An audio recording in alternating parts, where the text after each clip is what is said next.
वंदे लोकतिलकं सात्वतवार्ता विभूषणम् अमरकृत्यसारणं प्रवृत्तं लोकजीवनं प्रणय प्रमत्त जागदीपनं वंदे जीवनं जीवनं सत्पुरुषं वंदे जीवनं जीवनं सत्पुरुषं वंदे जीवनं जीवनं सत्पुरुषं।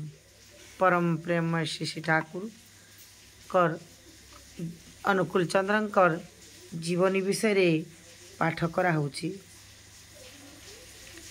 श्री श्री गोपाल ठाकुर सिंहासन परे एही शिशु जेतेबेले शिशुंका बयस प्राय 11 मास सेतेबेले जननी पावना जिल्लार हरिपुर निवासी जमीदार उमेश चंद्र लाहिती घर को जाई सेठारे किछि दिन रही।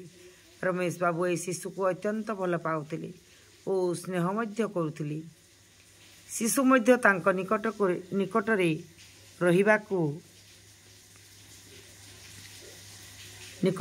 भल पाउथिले।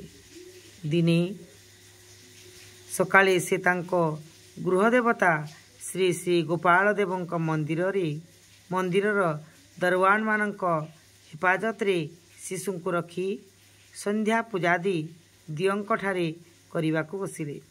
आखि बुझी पूजा करुछंती।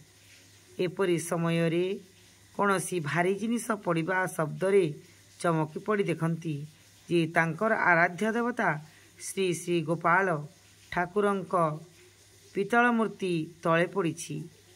आउ एही शिशु ठाकुरंक सिंहासन पर बसी हसुछंती। गोपाल ठाकुरंक परिवर्ते जेपरी से निजे पूजा ग्रहण करुछंती।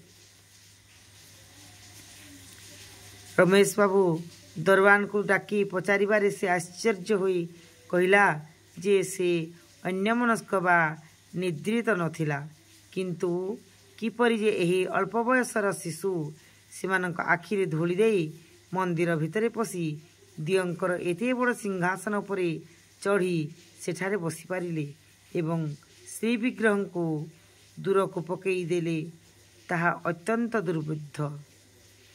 जय गुरु जय गुरु।